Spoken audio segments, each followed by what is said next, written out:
اچھا میرے بھائیوں، جو محمد ابن ابی بکر ہے نا رضی اللہ تعالیٰ عنہ علیہ السلام، یہ کوئی عام بندہ نہیں ہے. یہ سیدنا ابو بکر کے وہ بیٹے ہیں جو نبی علیہ السلام کے آخری حج کے دوران پیدا ہوئے تھے، اور ان کی والدہ اسما بنت امیس نبی علیہ السلام کے ساتھ حج کے لیے تشریف لے گئی تھی. اور بخاری مسلم میں موجود ہے کہ اس دوران وہ کہتے ہیں میں نے محمد کو جنا. ماشاءاللہ. تو نبی علیہ السلام نے ان کو دیکھا ہوا ہے، ان کی زیارت نبی علیہ السلام نے کی ہے، اور انہوں نے نبی علیہ السلام کی زیارت کی ہوئی ہے، لیکن اپنی شیر خارگی کی عمر میں. صحابی بھی آپ کہہ سکتے ہیں، تابعی تو ہے ہی ہیں. بھارت نبی علیہ السلام نے آمنا سامنا ہوا ہے. اچھا، پھر سیدنا ابو بکر تو فوت ہو گئے 13 ہجری کے اندر. تو اس وقت ان کی عمر آلموسٹ 4 سال تھی، چھوٹے سے بچے تھے. تو ان کی جو والدہ تھی نا اسما بنت امیس، حضرت ابو بکر کی وفات کے بعد حضرت علی نے ان سے شادی کر لی. اب حضرت علی نے جب شادی کی تو ان کی ساری پرورش محمد بن ابی بکر کی کس نے کی؟ مولا علی نے. اسی لیے جنگ جمل میں اور جنگ صفین میں یہ حضرت علی کے کمانڈر تھے، اور یہی تھے جو سیدہ عائشہ کو جا کے سمجھاتے تھے حجرے میں کہ بہن تو کس طرف چل پڑی ہے. اور یہی وہ تھے کہ جب مولا علی نے سیدہ عائشہ کو احترام کے ساتھ جمل میں شکست کے بعد جب واپس مدینہ شریف روانہ کیا تو محمد بن ابی بکر کو ساتھ بھیجا تھا کہ تم اپنی بہن کے ساتھ جاؤ. تو سیدہ عائشہ کی ان سے ایک بڑا اس اعتبار سے شغف بھی تھا، یہ بڑے ہمدرد بھی تھے. تو یہ محمد بن ابی بکر رحمہ اللہ تعالی ورضی اللہ تعالیٰ عنہ وعلیہ السلام کی کلیریفیکیشن اس حوالے سے ضروری تھی. اور دیکھ لیں صرف 30 سال کی عمر میں وہ شہید ہوئے ہیں، لیکن آتی دنیا کے لیے اپنا اثر چھوڑ گئے. اللہ تعالیٰ ان سے راضی ہو. قیامت والے دن اللہ تعالیٰ ہمیں ایسے اپنے نیک بندوں کا ساتھ نصیب فرمائے. آمین ثم آمین. تو ان کو حضرت علی نے اپنے دور میں مصر کا گورنر لگایا تھا اپنے دور خلافت میں. قیس بن سعد سے حکومت نہیں سنبھالی جا رہی تھی، پیچھے سے مالک اشتر کو بھیجا، اس کو زہر دے کے مروا دیا گیا دشمنوں کی طرف سے. تو محمد بن ابی بکر مصر کے گورنر تھے، تو ظاہر کوفے سے دور تھا، شام کی باؤنڈریز لگتی تھی، وہاں سے حضرت معاویہ کی چھاپہ دار جو ٹیمیں ہیں وہ حملے کرتی تھی. تو محمد بن بکر کو قتل کروا دیا، حتیٰ کہ ایک گدھے میں ان کی لاش رکھ کے اس کو آگ لگا دی. استغفر اللہ. اور یہ اس کے اوپر اجماع ہے، کوئی دنیا میں اس کا انکار نہیں کرے گا. ہماری اہل سنت کی تمام کتابوں میں موجود ہے، جتنی بھی صحابہ کرام کی بایوگرافی پہ لکھی گئی ہیں، آپ چاہے وہ آپ تاریخ تبری پڑھ کے دیکھ لیں، ابن جریر المتوفا 310 ہجری، تاریخ ابن کثیر کی المتوفا 774 ہجری، آپ الاستیاب امام ابن عبد البر کی پڑھ کے دیکھ لیں المتوفا 468 ہجری.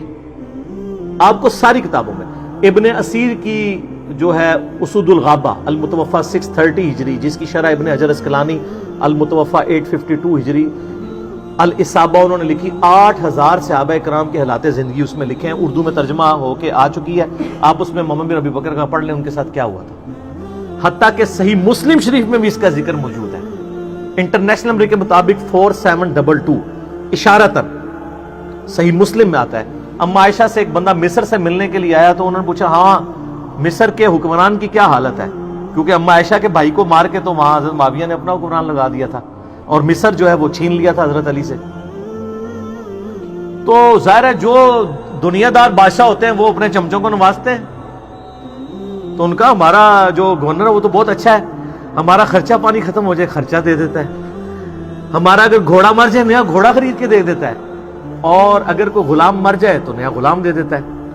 تو سیدہ عائشہ نے کہا کہ جو کچھ تم لوگوں نے میرے بھائی محمد ابن ابی بکر کے ساتھ کیا، تمہارے اس مصر کے گورنر نے اور اس پارٹی نے، یہ بات مجھے اس چیز سے نہیں روکے گی کہ میں تمہیں رسول اللہ کی ایک حدیث سناؤں جو اسی حجرے میں جہاں تم مجھ سے ملنے آئے ہو. اما عائشہ وہ پردے میں ملا کرتی تھی. اسی حجرے میں نے اللہ کے محبوب صلی اللہ علیہ وآلہ وسلم سے سنا تھا کہ آپ علیہ السلام یہ دعا کیا کرتے تھے، اے اللہ جو حکمران اپنی رعایا کے ساتھ سختی کرے تو بھی اس کے ساتھ سختی فرمانا، اور جو اپنی رعایا کے ساتھ نرمی کرے تو بھی اس کے ساتھ نرمی فرمانا. اور جو کچھ تم لوگوں نے میرے بھائی کے ساتھ کیا، یعنی وہ یہ کہنا چاہ رہی تھی کہ اللہ تعالیٰ ہی اس کا پھر بدلہ ہمیں لے کے دے گا، جو کچھ تم لوگوں نے میرے بھائی کے ساتھ محمد ابن ابی بکر کے ساتھ کیا رضی اللہ تعالی عنہما وعلیہم السلام. تو سیدہ عائشہ اس وجہ سے حضرت معاویہ سے ناراض تھی. یہ تو ایک بھائی کا آپ نے سنا. ایک دوسرا بھائی تھا, وہ تھا عبد الرحمن بن ابی بکر, اور وہ ایسا بھائی تھا کہ اس کی ماں اور سیدہ عائشہ کی ماں بھی سیم تھی. ادھر تو باپ سیم تھا, ماں الگ تھی. عبد الرحمن بن ابی بکر ہمارے سب کانٹیننٹ کے اعتبار سے سگا بھائی تھا. ویسے تو سگا بھائی ہوتا ہے جب باپ ایک ہو جائے, ماں ڈیفرنٹ بھی ہو. اس کے بارے میں آپ صحیح بخاری اٹھا کے دیکھ لیں, 4827 نمبر حدیث ہے انٹرنیشنل نمبر کے مطابق. مروان جب حجاز کا گورنر ہوتا ہے, مسجد نبوی میں خطبہ دیتے ہوئے وہ بار بار یزید ابن معاویہ کا ذکر کرتا ہے تاکہ وہ بیعت لے حضرت معاویہ کے بعد ان کے بیٹے کے لیے. یہ بخاری کے الفاظ ہیں. اور اس کے لیے ظاہر جب وہ فضائل و برکت, جیسے یہاں بھی ہوتا ہے کہ امت کے وسیع تر مفاد میں, یا میرے عزیز ہم وطنوں, یہ وہی چیز. تو اللہ تعالیٰ نے امیر المومنین کو یہ بات سجھائی ہے. اچھا, یہ بخاری میں بھی حدیث ہے, اور یہ آپ کو ڈھونڈنا کو مشکل نہیں ہے. آپ تفسیر ابن کثیر کھول کے سورۃ الاحقاف پارہ نمبر 26 میں آیت نمبر 17 کے کانٹیکسٹ میں بخاری کی حدیث اور جتنی اور حدیثیں ہیں, یہ حدیث المستدرک للحاکم کے اندر بھی موجود ہے بڑی ڈیٹیل کے ساتھ, اور یہ حدیث سنن نسائی الکبریٰ کے اندر بھی موجود ہے بڑی ڈیٹیل کے ساتھ. اور یہ سارے کے سارے طرق حافظ ابن کثیر المتوفیٰ 774 ہجری نے سورۃ الاحقاف آیت نمبر 17 کے کانٹیکسٹ میں ساری حدیثیں ایک جگہ جمع کر دی ہیں, بخاری کی, حاکم کی, نسائی کی, باقی کتابوں کی. پہلے میں بخاری والا حصہ بتاتا ہوں آپ کو. تو بخاری کے الفاظ ہیں, عبد الرحمن بن ابی بکر کھڑے ہوئے اور انہوں نے اس حاکم وقت کو کچھ کہا. اب امام بخاری نے یہ نہیں بتایا کہ کیا کہا, لیکن یہ بات سمجھ آ گئی کہ گل چوبے علی کی تھی, اگر وہ لگ گئی جا کے, کیونکہ وہ بھی اس قسم کی باتیں کر رہا تھا. وہ باتیں میں آپ کو دوسری کتابوں سے, حاکم سے اور سنن نسائی الکبریٰ سے بتاؤں گا. اور تفسیر ابن کثیر کھول کے آپ لوگوں کے گھروں میں ہوگی, پڑھ لیں, PDF فریلی اویلیبل ہے. تو اس کے بعد بخاری کے الفاظ ہیں کہ وہ مروان کو غصہ ہے, اس نے کہا پکڑو اسے, گرفتار کرو, آج کے دور میں نیب کے حوالے کرو. تو سیدنا عبد الرحمن بن بکر فوراً جا کے مسجد نبوی کے ساتھ ایڈجسٹنٹ اما عائشہ کا حجرہ تھا, اس میں جا کے چھپ کے. اب اتنے تو کوئی بغیرت نہیں تھا, اتنی عوام دیکھ رہی تھی, حضرت عائشہ کے حجرے میں تو کوئی گھس نہیں سکتا تھا, وہ تو محرم تھے, ان کے بھائی تھے. تو مروان کا غصہ نہیں ٹھنڈا ہوا, اس نے باہر سے کہا, ہاں ابو بکر کے بیٹے, تو ہی ہے نا جس کے بارے میں وہ آیت نازل ہوئی ہے سورۃ الاحقاف آیت نمبر 17, کہ یہ کہتا ہے کہ میرے ماں باپ مجھے کہتے ہیں کہ جب ہم مر کے مٹی ہو جائیں گے تو دوبارہ سے زندہ کیے جائیں گے, یہ تو اگلے لوگوں کی کہانی ہے. ابو بکر کے بیٹے, یہ تیرے بارے میں نازل ہوئی ہے, تو اپنے ماں باپ کو کہتا تھا کہ قرآن اگلے لوگوں کی کہانی ہے. نعوذ باللہ, کتنا بڑا جھوٹ بولا. تو سیدہ عائشہ سے برداشت نہیں ہوا, وہ حجرے کے اندر سے ہی بولی. انہوں نے کہا آل ابی بکر کے بارے میں کوئی آیت ایسی نازل نہیں ہوئی ہے سوائے سورہ نور کی وہ آیات جو میری برات میں نازل ہوئی تھی, حدیث افک والی. تو آل ابی بکر کے اوپر الزام لگاتا ہے. بخاری میں اتنی حدیث ہے, لیکن فلنگ دی بلینکس موجود ہے. انہوں نے بلینکس امام بخاری نے چھوڑی ہیں, وہ فل کی ہیں حاکم نے اور سنن نسائی الکبریٰ میں, اور حافظ ابن کثیر نے بھی کر دی سورۃ الاحقاف آیت نمبر 17 میں. وہ کیا ہے کہ مروان نے کہا کہ امیر المومنین جو ہے نا, یہ چاہتے ہیں کہ اپنے بعد اپنے بیٹے کو نامزد کر دیں, جس طرح کہ ابو بکر نے بھی تو عمر کو نامزد کیا تھا, حالانکہ وہ بھی مشورے سے کیا تھا, اور دوسرا عمر حضرت ابو بکر کے بیٹے تھے. تو کیا وہ مطلب وہ کس طریقے سے ریزیمبلنس بنا رہا تھا, تو اس پہ ابو بکر کے بیٹے کو غصہ تو آنا تھا نا. تو ابو بکر کا بیٹا عبد الرحمن بن بکر وہاں کھڑا, اس نے کہا سیدھی طرح کہہ, تیرا امیر المومنین معاویہ کیسر و کسرا کے طریقے پہ چلنا چاہتا ہے, ابو بکر اور عمر کے طریقے پہ نہیں. ہائے ہائے ہائے, اے او گل سی جیڑی بخاری میں لکھا ہے, کچھ کہا, انہوں لگ گئی آگ, انہوں نے کہا پڑھو اینو. پھر آگے بخاری میں آتا ہے, اور اس میں آگے موجود ہے کہ سیدہ عائشہ نے اندر سے کہا اسکت, چپ کر, بکواس بند کر, آل ابی بکر کے بارے میں کوئی ایسی آیات نازل نہیں ہوئی سوائے میری برات میں. اور ان حدیثوں میں آگے موجود ہے, البتہ مروان تیرے بارے میں موجود ہے, جب تو اپنے باپ حکم کی پشت میں تھا, رسول اللہ نے کہا تھا حکم پہ لعنت, اس کی اولاد پہ لعنت, تو اسی لعنت کا ٹکڑا ہے. حضور نے تو پہلے ان دونوں باپ بیٹا کو حضور نے مدینہ بدر کر دیا تھا.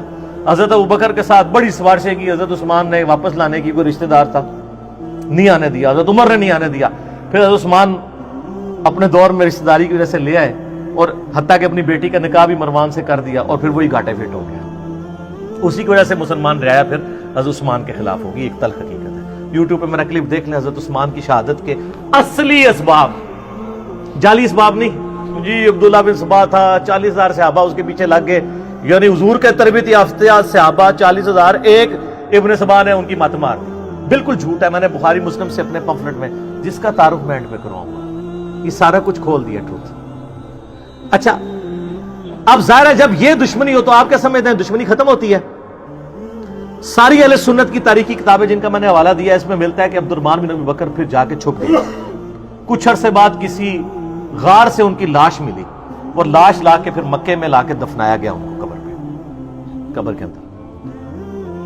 اب ظاہر ہے کہ یہ غار میں ایک بندہ چھپا ہو، وہاں سے لاش ملے تو نامعلوم افراد، چند نامعلوم افراد نے، اور وہ نامعلوم افراد کون سے ہو سکتے ہیں؟ ظاہر ہے جو اس سسٹم کے بینیفیشری تھے.